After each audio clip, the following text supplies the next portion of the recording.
Everybody knows Shovel Knight, the indie darling that Yacht Club Games pioneered and brought to fame with their Kickstarted project that's launched into an established idol of indie gaming. Everybody loves this guy, and can you blame them? The IP is filled with excellent games, all of which play amazingly and fill their niche with an unmatched level of finesse. There's a very strong reason for Shovel Knight to be held at such high regard within gaming as a genre. But let's side-skirt the primary games for now that most everyone knows, because I want to talk about a little spin-off that released near the end of 2021 that I adore. Shovel Knight Pocket Dungeon is a puzzle roguelike game that's extremely unique. It plays kind of like a matching puzzle game, i.e. Puzzle Quest, but not really. You aren't moving the pieces around, you actually play as a character within the array of pieces, and all the matching units on the tile field interact with each other as you try to navigate your way through the waves of various items. I find it pretty difficult to explain the game in words, but just watching it makes a lot of sense, I think, so let me just show you some of the gameplay.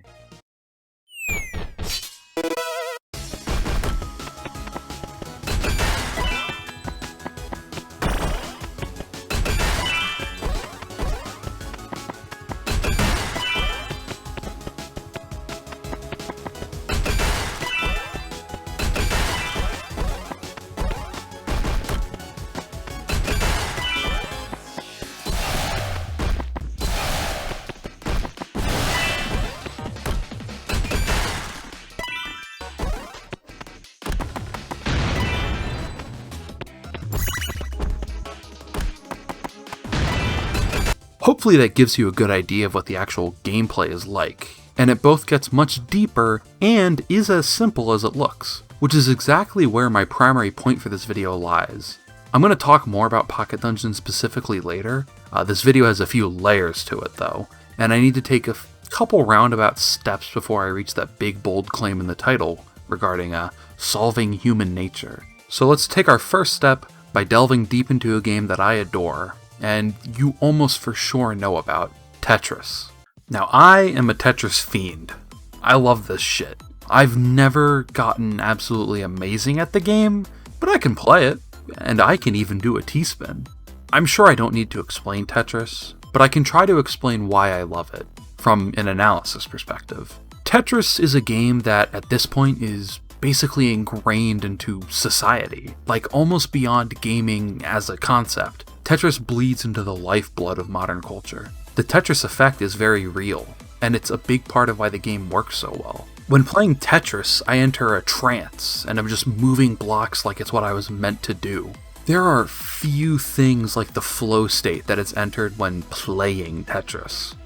Just trying to manage keeping both my fingers and brain moving fast enough to keep up with the ever-increasing speed of blocks. Managing my ever-stacking tower of bricks while also wanting to have at least a little bit of style while doing it just feels amazing. Like I'm legitimately on a higher plane of being sometimes. But also, that's where multiplayer Tetris comes in. Tetris against other players is so damn addicting. It keeps the standard flow of Tetris while applying much higher stakes. You're on a much stricter time limit when playing against someone else, and need to make sure you're both managing your own tower while applying a sizable offense. It's where the techniques above beginner level, like T-spins, can really start to matter, as the added stress can make setting them up take both more mental effort, and they grant a strong payoff in that they send over more garbage. Garbage being the lines that you send to your opponent. The innate simplicity involved is where Tetris PvP really shines to me, because anyone can pick it up and play. If they play against someone who knows what they're doing, they'll probably get completely annihilated, but it's rare for someone to start playing Tetris against someone else new and not know what to do.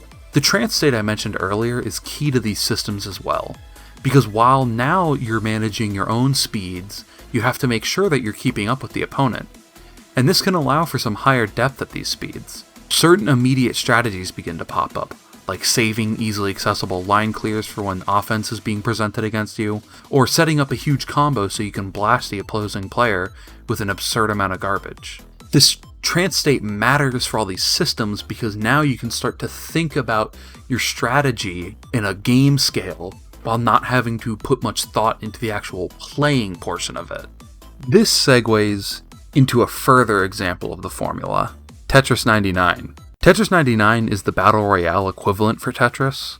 Within it, you're placed up against 98 other opponents who are all playing their own game of Tetris, and it's similar to rules to any other form of Tetris Versus. Clearing lines sends your opponent garbage, and eventually, you just hope to be the last player remaining.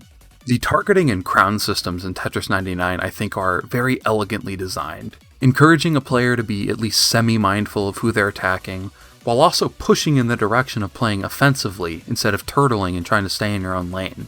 For those unaware, in Tetris 99, you're given 4 standard targeting presets, or you can manually target another player. The 4 presets are random, KOs, attackers, and badges. The random option is exactly what it implies. KO is where you target the player who's closest to losing. Attackers is where you target everyone who's currently targeting you, and badges is where you target the player who has the most badges currently. Badges are effectively garbage multipliers, where every badge you have adds 25% of a line to your garbage. So when you only have 1 badge, you'll only really reap the rewards when you're sending at least 4 lines of garbage to another player, multiplying it up to 5, so on and so forth. The way that these systems end up shaking out is almost a form of rock, paper, scissors, where you obviously want to target someone who's close to defeat, implying you'd go for KOs. However, this means that a lot of people are likely going to go for this person, meaning that if this target decides to target attackers, they're going to be attacking a lot of people. So now the person who is close to losing may be in a situation where they could eliminate multiple players at once, granting them a lot of badges and a huge advantage. As an aside to this, with the way that the badge system works, in that eliminating a player grants you all of their badges, you're nudged into a risky playstyle of opting to use the badge targeting, as if you manage to knock them out, the reward is massive. The trade-off here, of course, is that you're going to be fighting a losing battle. The person who you're targeting, who has the most badges, is going to be sending you garbage that's multiplied, meaning you'll really need to know what you're doing, as the odds on just a numerical scale are not in your favor. Of course, all these variables and considerations are still at play, but you still have to play Tetris while thinking about this, which is where, as I mentioned, the trance state really shines. Because when you reach the point where you can play Tetris like it's almost second nature, and don't have to dedicate too much brain power to play it and just go off of instinct, you can start to think about the targeting, and that's where the game is arguably won. I gave great detail about the trade-offs involved in the auto-target options, but that wasn't even considering the manual targeting, which can be difficult to pull off while still playing your own game, but if you can manage it, you're given a level of precision in your offense that the automatic options just don't provide. This combination of overlaying strategies and thoughts leads to a very fulfilling gameplay loop that is both easy to read and easy to pick up for newcomers. Now, you may be wondering, why did I spend so long talking about Tetris in a video that is about Shovel Knight Pocket Dungeon? Well, I did so because all of these feelings and concepts from a more hypothetical level transfer between the two games. Pocket Dungeon and Tetris both tickle the same parts of my brain. When I make a mistake in them, I feel the same way in both. That feeling of knowing it was my fault and understanding where I could have fixed it. That trance-like state when playing is another very key concept that I'm going to bring up a lot. Tetris is also a game that many more people will already have a concept of compared to Pocket Dungeon. With so many of the concepts transferring over, I figured it'd be good to establish ideas with the game that people know much better. But now, I want to talk about Pocket Dungeon and the feelings it gives me in more depth, because as I mentioned earlier, this game rules. Shovel Knight Pocket Dungeon provides a similarly at face value simple appeal. All you really do is walk around the board and interact with items by bumping into them. You don't have to worry about aiming or dodging, and despite the fact that I end up playing quite fast, you can really play at your own pace, as it moves quite slow if you let it idle. The flow state you reach in a game like Pocket Dungeon compared to Tetris is understanding the way your board is going to interact and managing your own position under the falling titles, like a sixth sense. Not having to put any thought into how many hits it'll take for you to clear out some enemies, and always managing your HP just above the brink of death. The other added layers of complexity come in with many of the existing elements. Certain enemies operate uniquely, the many passives you can obtain add new elements to consider, and there are hazards that can fill the stage. The thing about these complexities to me is that they're all still within the grand, simple control scheme and gameplay, meaning they don't feel overwhelming. more like extra cogs in the machine of your brain trying to keep up. What separates this from other roguelites with similar beginnings that end up growing more complex is that Pocket Dungeon never breaks up that flow state. Others will end up leading you to have it broken up by some extra factors that can interrupt your general flow. This isn't to say it's a bad thing, but I think Pocket Dungeon really lends itself to being in the zone more than a standard twin-stick shooter. I'm stressing this state of game flow so much because I genuinely think these games are built for it. As I was trying to record footage for Pocket Dungeon, I actually found myself performing significantly worse trying to actively think about what I was doing. When I started to play just with my flow state, I just started performing a lot better. I would end up constantly overthinking situations and try to galaxy brain myself into something that would usually lead to my demise. That isn't to say I was playing mindlessly, just letting my autopilot take hold and having it do what it's supposed to do, while I could save the more active thought for fringe situations. Another added layer of complexity that can take hold within Shovel Knight Pocket Dungeon is the plethora of unlockable characters. Something Pocket Dungeon did that I highly commend is making all of the characters feel extremely unique from one another. They all fundamentally control and play the same in regards to the raw gameplay. However, some have their own extra active abilities or very unique passives that can lead to entirely rethinking how the game is played. In a sense, each character might as well be its own take on the game, which feels more transformative than just changing the stats and calling it a day. The way they all cause you to rethink how you end up playing the game while still maintaining that fundamental simplicity is very impressive. I'm going to highlight two characters that I think are quick and easy to explain and showcase how they can fundamentally change how you think about playing the game. The first I'll cover is the Black Knight, who only has 3 starting HP, which while is only 2 less than average, it means he's significantly more liable to die at the start of a run, since damage isn't optional in this game. You will always take hits, and while healing is plentiful, that lower starting HP can lead to the requirement of some extra thoughtfulness in how you engage in combat and clearing enemies from the board. This is made up for with Black Knight's active ability, in which you consume however high your current gem modifier is, that little bar at the bottom of the screen, and directly add it to your damage. Since the way combat works in this game is that you swing first, and if your hit would kill an enemy, they don't swing back, this ends up making you very powerful after consuming enough multipliers, as the drawback of lower max HP is almost entirely negated. Basically, a glass cannon in every sense. He also requires you to be mindful of how you navigate the board, as anytime you consume a potion or any healing items, it will reset your damage back to the beginning, meaning you're back to just a measly 3 HP version of a standard character. This can be further mitigated though, because if you keep some amount of your gem meter in reserve, you can just heal up and then immediately reapply the damage bonus. All of these elements interlink into causing the Black Knight to feel extremely distinct in gameplay, and while you still just as easily do slip into that trance or game flow, it feels very unique compared to how that would feel for another character. The next character that I'll cover is Propeller Knight, who is entirely built around the ever-fulfilling activity of dueling a single opponent to the death. This is manifested in the gameplay by the way Propeller Knight's passive functions, in which every time you kill an enemy who is not a part of a chain, you gain a stacking damage bonus. This bonus damage is then consumed when you do eventually clear a chain. He also takes 1 extra damage when attacking chains, incentivizing you to try to clear them in one move to avoid the damage entirely. The game flow of the character is consistently trying to single out enemies to break them up from their brethren, so you can gain enormous damage numbers and start clearing out chains. This suddenly, like with the Black Knight, entirely redefines the sixth sense built-in puzzle solving, as you are now navigating looking for lone targets or being able to set up situations that create lone targets.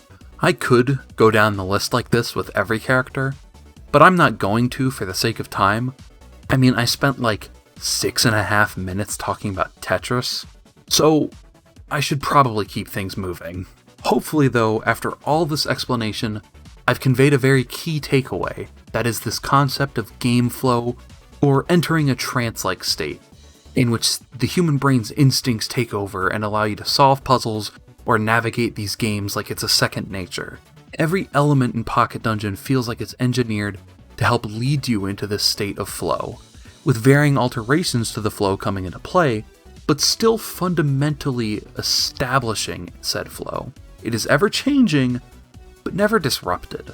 Because that's actually where my main point now coalesces. You see, I've been talking a lot about instinct or sixth senses, things being almost programmed into the human mind, because that's what I'm trying to say. I believe the truth of human nature is to solve puzzles. I mentioned earlier that I actually perform better playing games like these when I start to let my subconscious take the wheel and not actively overthink things. This is because I believe that the subconscious is actually hardwired to solve puzzles.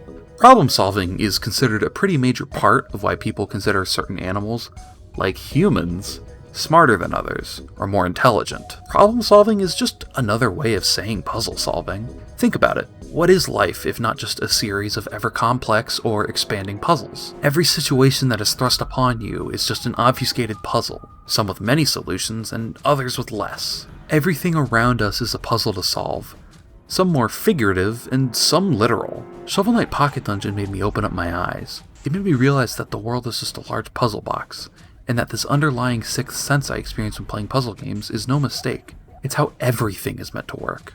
Almost poetically, Shovel Knight Pocket Dungeon has solved the grandest puzzle of all, the puzzle that tells us everything is a puzzle. Yacht Club Games may have opened Pandora's puzzle box by releasing this game, because I think I have the keys to the kingdom now, and I fully understand the laws of existence, and will solve them piece by piece. And upon solving these puzzles, then truly the programming of the world and all life will be fully revealed to all. This is, of course, all an act. I don't actually think humankind is built for puzzle solving and that it's a subconscious sixth sense. But I needed a good clickbait title, and I thought that was a fun, batshit insane take to have. That isn't to say, though, that there's not an interesting idea here, because I do think there's something fascinating about the instincts and subconscious gameplay that does occur in puzzle games. I didn't make up that I was performing better when I let my autopilot take the wheel. There's obviously something happening here. It applies semi-universally to all activities, of course. But I find myself experiencing something unique when playing Pocket Dungeon that is unlike any other game I play. So let's explore this the best I can. Let's investigate the flow state that is reached with Pocket Dungeon and why it happens. This is a very difficult subject to analyze, as it's almost entirely based upon feeling, but I enjoy talking about feelings and trying to suss them out the best I can, even if it's going to be difficult. So I believe that this flow state is achieved by two key factors in mechanics, both of which I've actually alluded to before, but let's straight up define them. And for consistency's sake, I'm going to use Shovel Knight Pocket Dungeon as my primary example for all of this. So while these concepts are things that I actually believe are semi-universal for games, and especially games like it, do be aware that this is all through the lens of Pocket Dungeon. Alright, so these two factors that lead to the innate flow state here, in my eyes, are consistency and encouragement. Now let's break down these two elements in some detail because they're pretty abstract. I mean, every game has some form of consistency and encouragement, so what do I really mean? Consistency can be fundamental for some games, whether that means they're founded upon all the elements always being consistent and entirely predictable, or they're built upon the lack of consistency. This comes in games that have distinct randomness, or at least designed around said random elements. And some games are built upon consistency within unpredictable elements. What separates them from a game that is fundamentally random, at least in my eyes, is the idea of always knowing how things are supposed to work. Take a game like The Binding of Isaac, which I consider to be more fundamentally random. This is manifested in the large amount of enjoyment that can be found for casual players, which is the unexpected and unknown interactions because of overlapping random elements. How do these two items interact? What happens if I get them as this character? The Binding of Isaac provides a lot of gameplay experience and enjoyment from these unknowns and finding emergent ideas and such from them. This doesn't mean that the game is entirely random, but I do believe it's fundamentally random, and a lot of the progression and interest is born from said randomness. Now, we'll compare this to Shovel Knight Pocket Dungeon, which is also a roguelite that features random elements.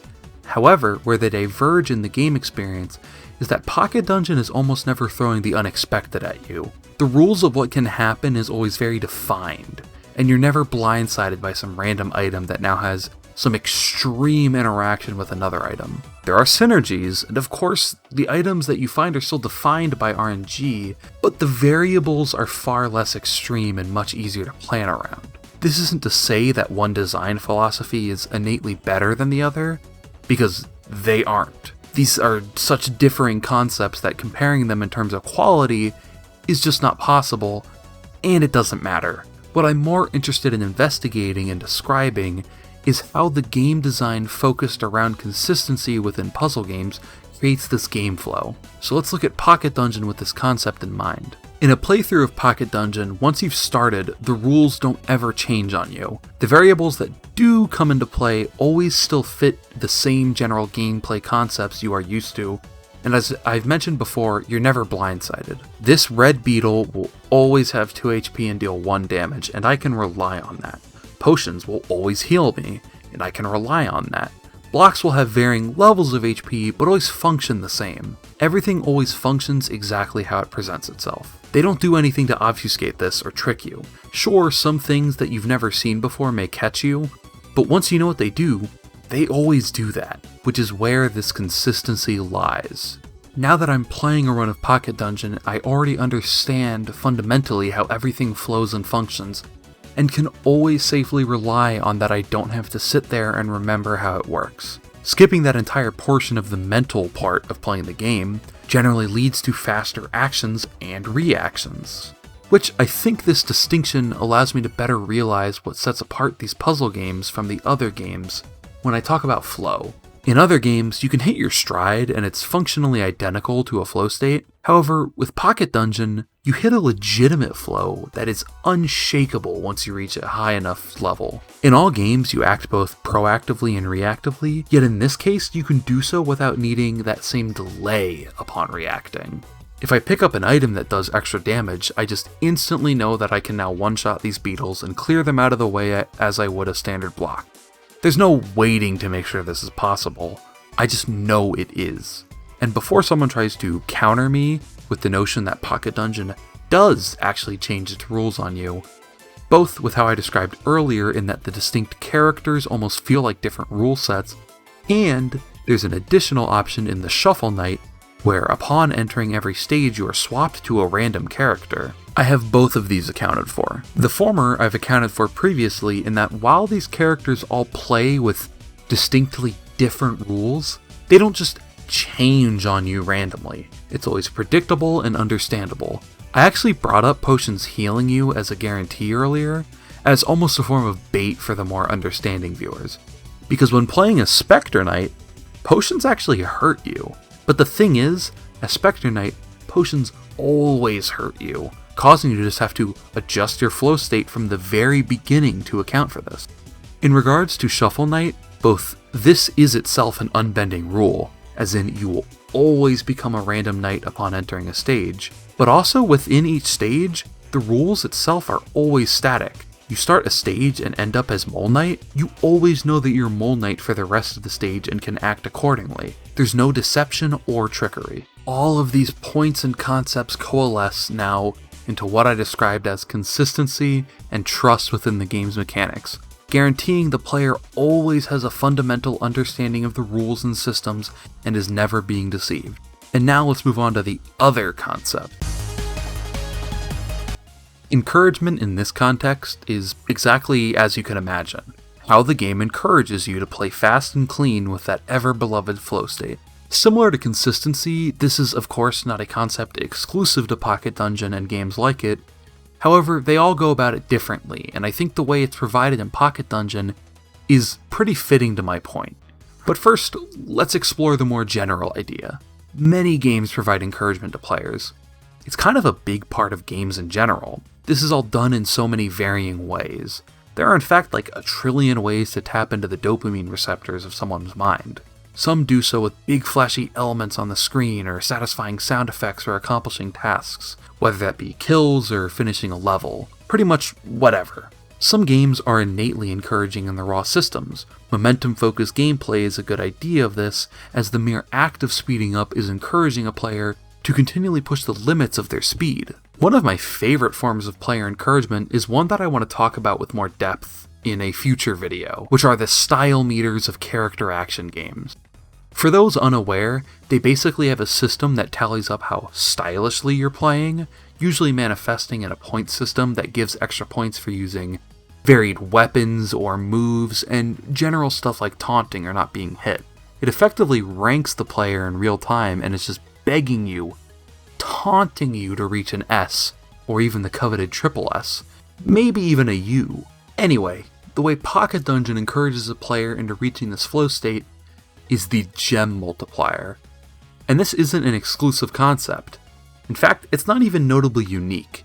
However, I think its understandability and lack of confusion is what really makes it work. Basically, as you do things fast, your gem multiplier keeps building, and as it implies, it multiplies the amount of gems you get. This is both a points function, and it legitimately provides a gameplay bonus in giving you more money through a run. As I repeated ad nauseum before, because the game's systems lend themselves already to playing fast and with that flow, the gem multiplier, while not anything crazy special, is that final shove that really rewards doing so. If you're already going to naturally start playing fast and with flow because of familiarity and understanding the mechanics, then adding in the gem multiplier which rewards you for doing so will now entirely complete the cycle, because it's a self-fulfilling feedback loop. A player will start doing something anyway, is then rewarded for doing it, which will further reinforce their want to do things that way. It's really just that eloquent. Now that I've already talked about both of these factors and combined them, I think we start wrapping this up with some connecting thoughts. As I've described many times by now, Shovel Knight Pocket Dungeon is a game that breathes consistency and encouragement, and creates a really entrancing game flow once you really start to connect with these two ideas. The way runs all feel distinct, but always predictable enough to allow you to feel yourself and keep the pace up. And when you keep the pace up, you're allowed to really reinforce these feelings. And the reinforcement of these feelings is where the game really shines, when all of these elements just jump out at you, and you can feel like you're one with the game. It's why even unassuming projects like this are definitely still art. These feelings, the way they're conveyed through gameplay, it creates a very unique experience, and I think people can still underappreciate the deeper levels involved. Games as art is a subject that hopefully isn't quite as debated anymore. People generally understand this to be true and respect it as such. But I think when people think of games as art, they usually think of games that are more overtly artsy, or more elegant, for lack of a better word. The discourse tends to count out games like Tetris or simple puzzle experiences like Pocket Dungeon, but they're still just as much of art as any other piece of art. They express themselves in very different ways than the kinds of games we generally attribute as artistic, but they still express themselves just as much. It can take just some extra thinking to understand it. Pocket Dungeon expresses itself in the way you connect with the game, the way you interlink with it and feel as one when in that state of flow and understanding, when it feels like the game is playing itself for you. That's how Pocket Dungeon communicates with its audience on a deeper level. It's an unspoken conversation between game and player, but it's one that's happening. I don't believe this is a reach by any means to delve into these deep thoughts. I think many would say I'm overthinking things, but I don't believe so. It may be intense, but art is intense, and that's a big factor for what makes it beautiful. I think it's important to delve like this into media that may get overlooked in its artistic properties. As I said, people tend to not really talk or think about games that are like this in this kind of way. It's really easy to brush them off after all, but I don't want to do that. I want to take this deep dive into media no matter how much it warrants it on a surface level, because all forms of art warrant this level of analysis, and I can only hope I did Shovel Knight Pocket Dungeon justice. I hope this video has helped some people find interest in a game that I felt was kind of overlooked, and maybe someone will even give it a shot themselves. Thank you for watching. If you could like or subscribe, I'd appreciate that very much, and I'll see you around for the next one.